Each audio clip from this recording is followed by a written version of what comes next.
cordial bienvenue, frères et sœurs, vous qui êtes fidèles à ce programme de temps de qualité.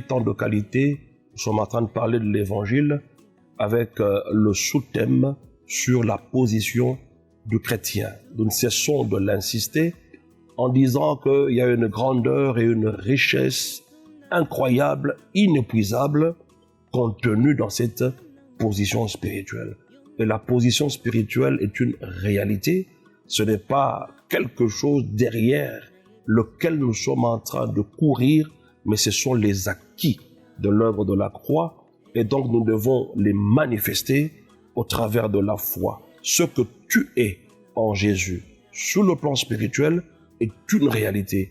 Peu importe ce que tu vois, ce que tu sens, ce que tu es en train de vivre, mais quand la Bible te dit qu'en Jésus, tu as été délivré de la puissance des ténèbres, mets-toi à y croire, proclame-le par la foi et tu verras le résultat. Dieu n'a jamais menti. Ce qu'il dit, c'est ce qu'il accomplit toujours. Et comme Dieu l'a déjà dit, tout ce qu'on attend maintenant, c'est l'accomplissement. Et donc tu as une grande responsabilité sur la manière d'accomplir, de manifester tous ces faits. Alors, toujours dans ce sous-thème sur la position, déjà la fois passée, nous parlions du chrétien qui, de par sa position, est un enseignant des esprits impurs.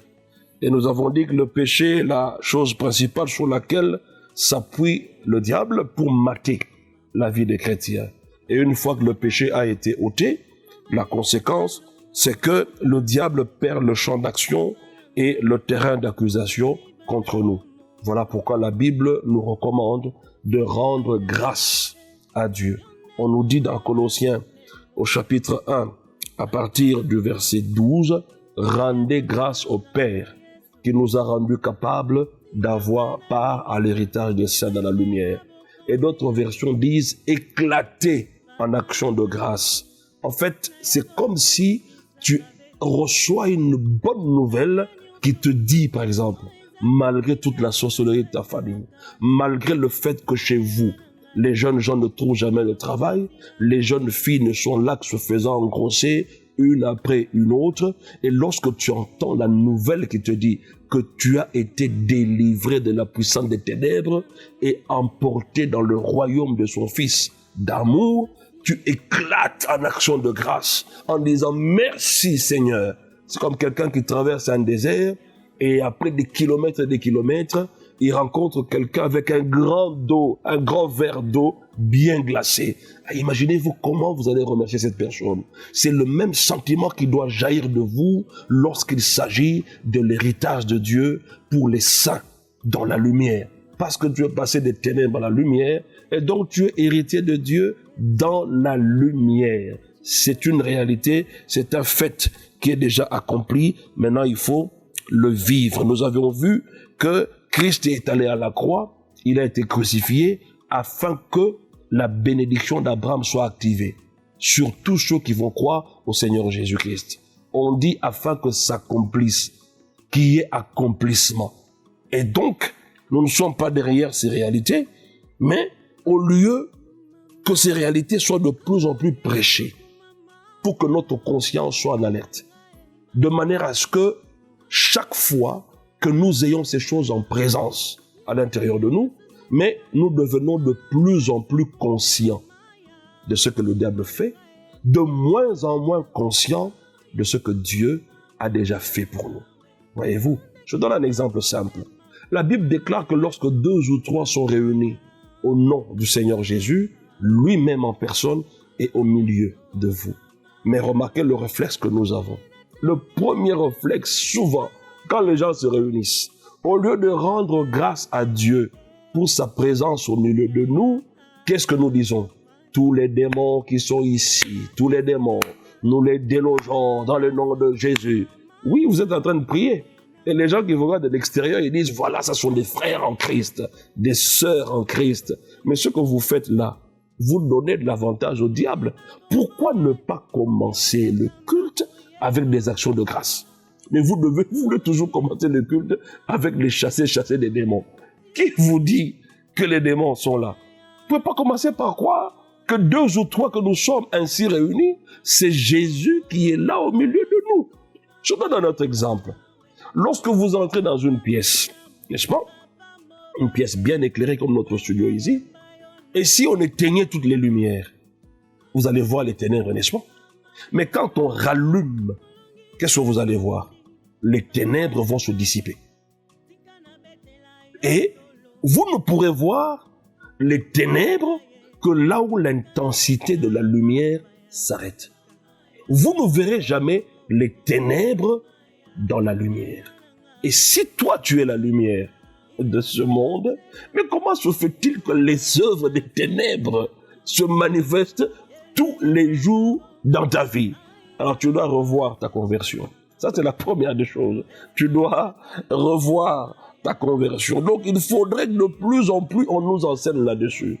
Je me rappelle une fois, on a été visiter une famille avec, à l'époque j'étais même pas marié, j'étais avec mon épouse, qui est avec moi, ma chère femme, et on était encore des fiancés, on arrive dans cette famille, on nous reçoit avec la prière. Et quelle a été la prière de la dame qui nous a reçus? Elle a commencé à prier, et qu'est-ce qu'elle disait? Seigneur, tes enfants sont venus ici, nous sommes en train maintenant de chasser tous les démons de poursuite, tous les démons qui ont marché avec eux. Depuis là où ils viennent, jusqu'ici chez moi, je chasse ces démons-là, je chasse ces démons. Alors moi j'étais là, j'écoutais la prière, je me dis, Seigneur, moi je marche avec les démons, ou bien c'est l'ange de l'Éternel qui campe autour de moi. Toutes ces choses-là peuvent paraître simples, ça peut faire rire, mais je vous dis, c'est à la base de la plupart des hérésies que nous avons de nos jours. Mais nous devons comprendre que en notre qualité de chrétiens, nous sommes les enseignants des esprits impurs. Nous devons leur enseigner le pouvoir, l'autorité, la sainteté. Comprenez? La vie sainte en pratique. Il faudrait qu'à un moment donné, le diable nous regarde et se dise, mais celui-là, il va pécher quand? Nous en avons la capacité par la grâce de Dieu. Dieu ne dit pas que le diable est fort, il est puissant. Au lieu de nous enseigner ce que nous sommes devenus, de quoi nous sommes capables, on nous rend de plus en plus conscients de ce que le diable fait. Contrairement à ce que la Bible déclare. La Bible dit, par exemple, le diable est rusé, il se déguise en ange de lumière. Mais on ne nous dit pas qu'il est puissant. On dit qu'il rôde comme un lion rugissant. Comme. Il n'est pas un lion, mais il veut se faire passer pour un lion. Tout ça, ce sont des ruses. Et la seule option que vous avez pour vaincre les ruses du diable, c'est que vous devez connaître la vérité. Lisons 2 Corinthiens pour illustrer ce que nous venons de dire à l'instant. 2 Corinthiens, le chapitre 11. On va lire à partir du verset 3. Il est écrit toutefois, de même que le serpent séduisit Ève par sa ruse, je crains que vos pensées ne se corrompent et ne se détournent de la simplicité à l'égard de Christ. Ça sous-entend ici que lorsque la ruse fait son entrée dans vos pensées, vous êtes séduits et vous allez vous détourner de la simplicité à l'égard de Christ. Voilà pourquoi, même pour chasser un petit démon de rien du tout, au lieu de dire simplement « sors dans le nom de Jésus-Christ » ou bien « je te chasse dans le nom de Jésus-Christ », qu'est-ce que nous remarquons? La prière devient terrible. On ajoute n'importe quoi. Démon, au nom de Jésus, je te ligote, je te prends, je te cloue à la croix de Jésus-Christ. Je t'asperge le sang de Jésus. Je t'asperge le sang. Maintenant, tu asperges le sang pour qu'il soit purifié ou comment? Parce que le sang purifie. Maintenant, tu asperges le sang. Pourquoi? Voyez-vous? Et finalement, en fin de compte, j'invoque le feu et qu'il le brûle et tout le monde crie boum. Mais écoutez, vous pensez que lorsque vous ajoutez toutes ces choses-là, votre prière devient plus puissante? C'est faux. C'est faux. Bien au contraire.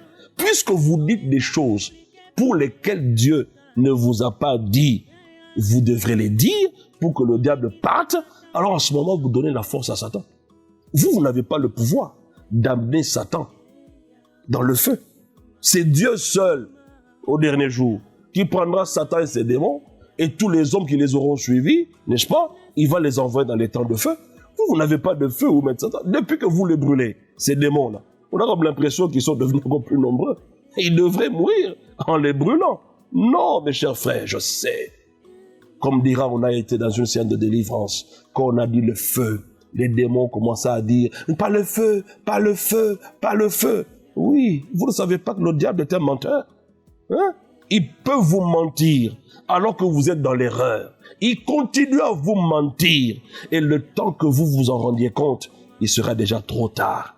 Utilisez la parole de Dieu telle que cela est stipulé pour chasser les démons. N'ajoutez pas des histoires qui n'ont aucun sens biblique. Et donc, lorsque la ruse, la séduction du diable se manifeste, vous allez vous détourner de la simplicité à l'égard de Christ. Quand on vous dira, vous avez cru au Seigneur Jésus, vous êtes sauvés, vous êtes délivrés. Qu'est-ce que vous allez dire? Non, c'est pas possible. C'est trop simple pour vrai. C'est ça que pour être vrai. C'est ça que vous voulez dire. Mais écoutez la Bible.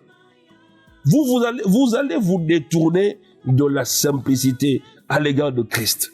Et le verset 4 dit, « Car si quelqu'un vient vous prêcher un autre Jésus que celui que nous avons prêché, ou si vous recevez un autre esprit que celui que vous avez reçu, ou un autre évangile que celui que vous avez embrassé, vous le supportez fort bien. » Il y a des gens qui ont bien commencé.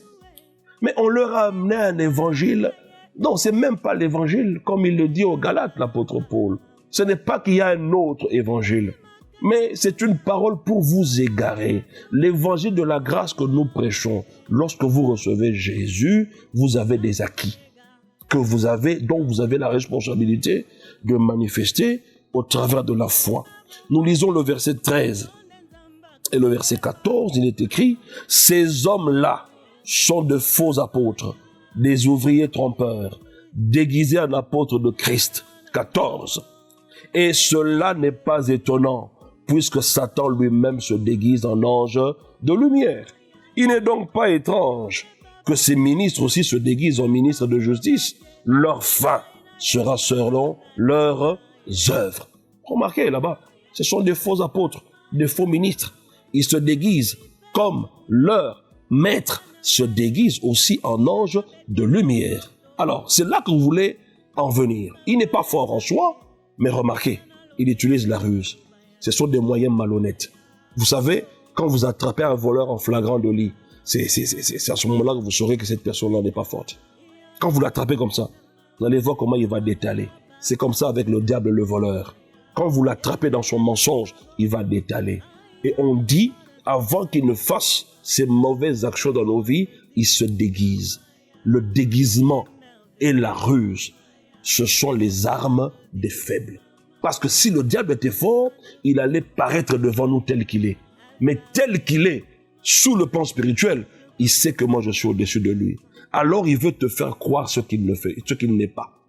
Il voudrait qu'au travers de tes pensées, que tu te fasses l'image du diable égale à Goliath, un géant, alors qu'il n'est pas un géant. Nulle part, la Bible le présente comme un géant. Il n'est pas un géant. Il a été dépouillé. Il a été vaincu à vie, jugé et condamné. Voilà l'adversaire avec lequel nous sommes en train de combattre, mes chers frères. Bien que, je l'ai dit la fois passée, bien qu'il y aura des attaques de sa part, non, il est téméraire. Il veut simplement te décourager et te faire croire que malgré que tu as reçu Jésus, rien n'a changé. Tu n'as rien reçu. Tu es comme tel. Mais détrompe-toi. Détrompe-toi. Tu as tout reçu en Jésus pleinement. Donc la ruse, le déguisement constitue l'arme des faibles. Parce que s'il était fort, il n'allait pas se déguiser. Et ce terme-là, ce mot-là, déguisement, c'est en rapport avec le cinéma ou le théâtre.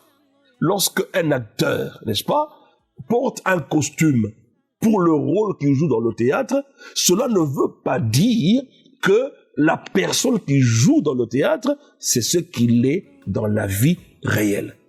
Est-ce que vous comprenez? C'est ça le diable. Il veut te faire croire ce qu'il n'est pas. Alors qu'en réalité, il est faible. Il est vaincu. Maintenant, lorsqu'il veut agir, eh bien, mes chers frères, il est capable de t'embrouiller à un degré, tu perds le contrôle et tu commences à te dire, ça n'est fini pour toi. Ou bien tu vois ton enfant qui tombe raide mort. Et puis tu te dis, c'est fini. Une fois que tu paniques, c'est fini. C'est lui qui a l'avantage. Parce que le diable agit au travers de la peur. La peur motive les actions du diable. Mais la foi motive les actions de Dieu. Mais la foi, où est-ce que tu vas la puiser? Dans la parole de Dieu. Nulle part ailleurs. Quand il n'y a pas la parole du Christ, il n'y a pas de foi. Il y a de foi que dans la parole du Christ. Tu peux connaître toute l'histoire de David, mais tu n'as pas la foi. Mais dans l'histoire de David, quand Christ est révélé, tu as la foi. Et tu peux te mettre devant le diable et tu vas le vaincre dans le nom de Jésus. Tu vas lui enseigner que c'est toi qui es maître et lui, il n'est pas le maître. Hébreux chapitre 2. On va lire à partir du verset 14 jusqu'au verset 18. Il est écrit ceci, Hébreux, chapitre 2, 14. Je lis, ainsi donc, puisque les enfants participent au sang et à la chair, il y a également participé lui-même, afin que par la mort, il anéantit celui qui a la puissance de la mort, c'est-à-dire le diable. Est-ce que tu peux t'imaginer que quand Christ mourait avec toi, en ce moment-là, il anéantissait le diable? Maintenant, est-ce que ta tête le croit? Si ta tête ne le croit pas, tu ne le vivras jamais. Il anéantit. La personne que tu traites de fort, la personne là, tu dis que voilà, il est en train de vous malmener dans la famille. La Bible dit, quand Jésus mourait, il anéantissait le diable. Maintenant, je ne sais pas, est-ce que tu peux consulter ton dictionnaire et voir la signification du verbe anéantir? Ce que ça veut dire. Quand tu comprendras ce terme-là, anéantir, maintenant regarde à ta vie. Comment quelqu'un qui est anéanti continue à te malmener comme ça, comme s'il avait toutes ses forces. Alors que la Bible dit, comme les enfants, nous, il parle de nous, nous sommes des hommes faits de chair, lui aussi est devenu un homme. Pourquoi? Parce que lorsque vous dites que c'est Dieu qui combat Satan, non, ça c'est pas juste. Là, c'est le Créateur qui est en train de combattre une créature. Voilà pourquoi il s'est fait homme, afin que ce soit une créature qui va le combattre et le vaincre. Parce que si c'est Dieu, c'est normal qu'il soit victorieux. Mais il s'est fait homme. Et ce sont ces mystères-là qui échappent à beaucoup de gens. Comment Dieu peut-il devenir un homme? Si c'est Dieu qui avait combattu et vaincu Satan, Dieu en personne, mais écoutez, cette victoire n'aurait pas eu de valeur devant le diable. C'est ainsi quand il s'est rébellé, ce sont les anges, les créatures, les archanges là, qui ont combattu Satan, le diable, avec le un tiers des anges qu'il avait égarés. Vous comprenez? Ce n'est pas Dieu qui a combattu, ce sont les créatures qui ont combattu. Et aujourd'hui, c'est toi, cette créature-là, en Christ, que Dieu a établi sur la terre, afin de lui enseigner l'autorité, le pouvoir et la puissance. Et le verset 15 dit, et qu'il délivra tous ceux qui, par crainte de la mort, étaient toute leur vie retenus dans la servitude. Est-ce que vous comprenez? Quand il mourait, même ceux qui étaient dans la servitude ont été délivrés. Bon, maintenant, je me demande, comment se fait-il que Christ meurt? Il anéantit le diable, et il dit que dès lors, tu es sorti de la servitude, mais toi, tu continues à croire et à vivre la servitude. Eh bien, je vous dis, mes chers frères, le chrétien en Christ que nous sommes occupe une position d'autorité, de suprématie et de puissance, et cette position lui confère le statut d'enseignant des dominations, des autorités dans le lieu céleste, afin qu'ils connaissent aujourd'hui, par l'Église, ça veut dire toi et moi, la sagesse infiniment variée de Dieu. Nous devons les enseigner, la sagesse infiniment variée de Dieu. C'est nous qui sommes les enseignants. Hein? Ce n'est pas le diable qui va nous apprendre comment faire ceci ou cela, non. On doit le garder sous discipline. Il doit comprendre que nous sommes des Christ, ici sur la terre. Et quand vous lisez Éphésiens, le chapitre 3, vous retrouvez ce passage que j'apprécie personnellement. C'est un de mes passages favoris dans la Bible.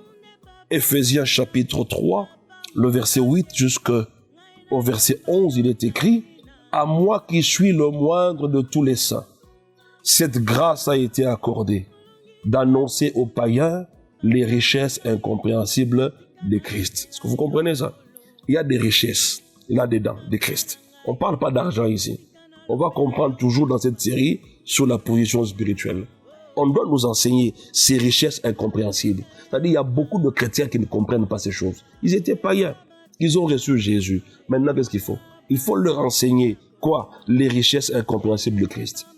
Et jusqu'aujourd'hui, 20 ans de vie chrétienne, il y a beaucoup de gens qui n'ont pas compris, qui n'ont pas eu accès à la révélation des richesses incompréhensibles de Christ. Verset 9. Et de mettre en lumière quelle est la dispensation du mystère caché de tout temps en Dieu qui a créé toutes choses. Écoutez bien le verset 10. Afin que les dominations et les autorités dans les lieux célestes connaissent aujourd'hui, pas demain, pas après-demain, mais aujourd'hui et maintenant, qu'ils connaissent par l'Église, ça veut dire toi et moi, la sagesse infiniment variée de Dieu. Qui va leur enseigner cela? Les dominations, les autorités dans les lieux célestes. C'est nous qui allons leur enseigner cela. Leur enseigner quoi? La sagesse infiniment variée de Dieu. C'est-à-dire Dieu a une manière de faire extraordinaire qui rend des fois le diable fou. Permettez-moi le terme. Quand vous opérez dans cette sagesse infiniment variée de Dieu, vous êtes dans une sphère d'influence où le diable ne comprend absolument rien de ce qui se passe. Il est toujours surpris que vous êtes déjà passé. Il est surpris que vous avez déjà obtenu. Et il se dit, mais j'ai tout fait pour qu'il n'ait pas d'enfant. Mais comment il a eu un enfant? Maintenant, il est toujours en retard. Qu'est-ce qu'il va faire maintenant? Il va chercher à s'attaquer à l'enfant. Mais comme toi, le papa, la maman, tu as accès à ces choses, il ne verra absolument rien sur ton enfant parce qu'il est sous l'abri du Très-Haut. Donc nous avons cette responsabilité-là. Nous devons manifester cela dans le nom de Jésus-Christ. 2 Corinthiens, chapitre 4, verset 6, il est écrit « Car Dieu qui a dit « La lumière brillera du sein des ténèbres » a fait briller la lumière dans nos cœurs pour faire resplendir la connaissance de la gloire de Dieu sur la face de Christ. » On va voir dans cette version parole vivante qu'est-ce qui est dit à propos de la face de Christ. 2 Corinthiens, chapitre 4, verset 6, il est écrit en effet, le même Dieu qui un jour a ordonné que la lumière jaillisse des ténèbres, a allumé nos cœurs, a illuminé nos cœurs, afin que nous puissions à notre tour refléter la lumière de la connaissance de Dieu.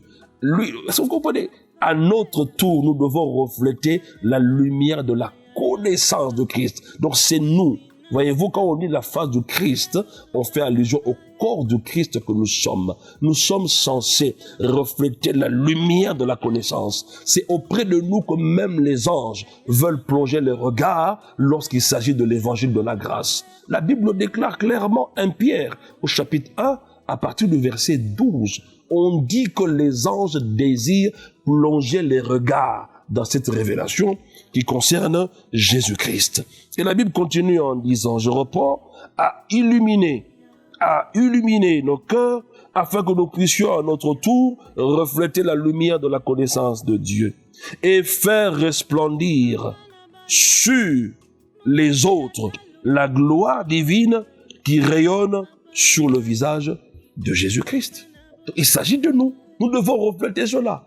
Alors pour terminer, pour chuter, on va prendre un verset biblique qui va être la pratique de tout ce que nous avons dit. C'est dans Marc, le chapitre 5. Marc, chapitre 5.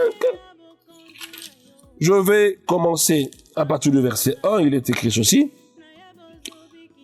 Il s'agit de Jésus sur le territoire de Gadaréniens.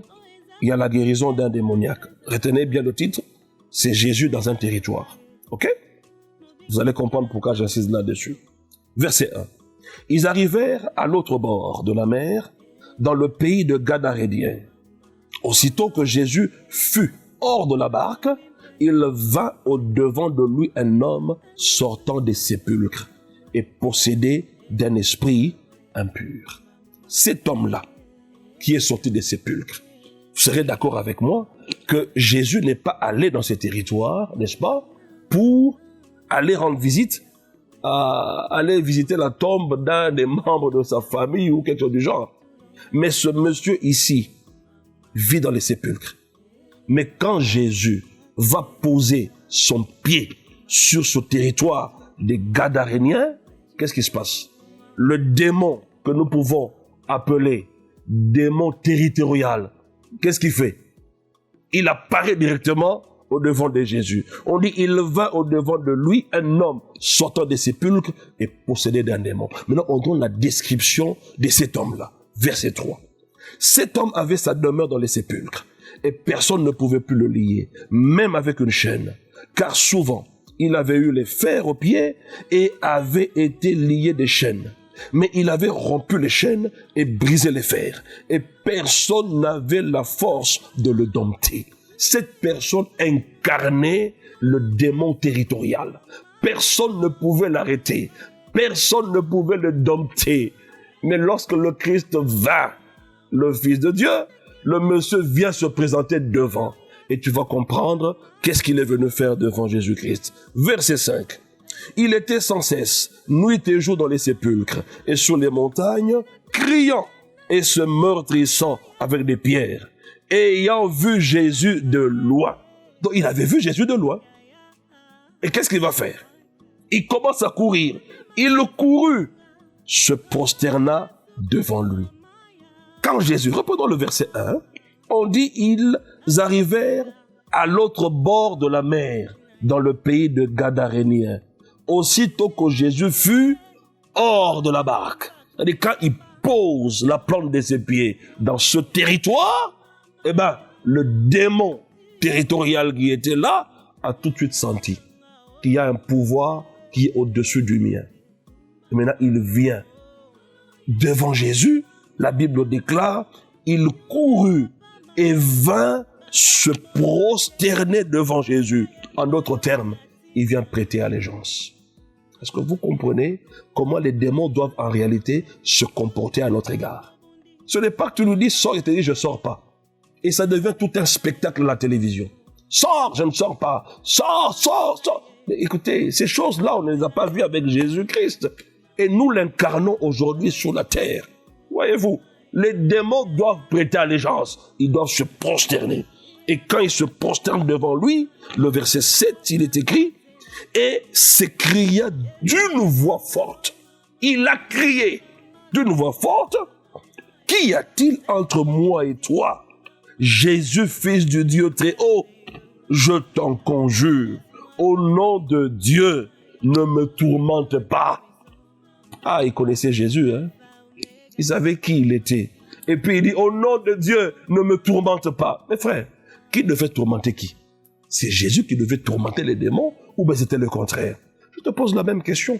Toi, à qui a été donné le même pouvoir que Jésus a utilisé ici?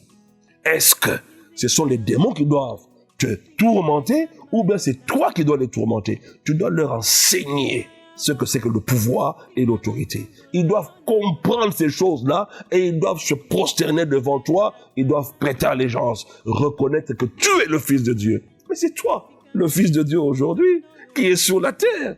Et le Saint-Esprit en toi doit t'aider à réaliser ces choses. À haute voix, il a crié. Et le verset 8, car Jésus lui disait, sors de cet homme impur. Quand il lui dit sors, comment il a réagi? En criant. Il a commencé à supplier Jésus, ne me tourmente pas. Donc il sait que Jésus, devant lui, c'était le tourment. Et le verset 9, et lui demanda quel est ton nom. Légion est mon nom. Lui répondit-il, car nous sommes plusieurs. Et il le priait instamment. Remarquez qu'un démon va prier Jésus. Et Jésus va exaucer sa prière. Il va les envoyer dans le troupeau des cochons qui étaient là, des poussons qui étaient là. Mais ta prière au nom de Jésus, comment cela ne marche pas? Il nous pose la question, qui es-tu? Dans toute la Bible, Jésus a posé cette question une seule fois. Il n'est pas dit qu'à chaque fois qu'on veut chasser un démon, il faut poser la question, qui es-tu? Un jour, il va répondre, je suis le pasteur.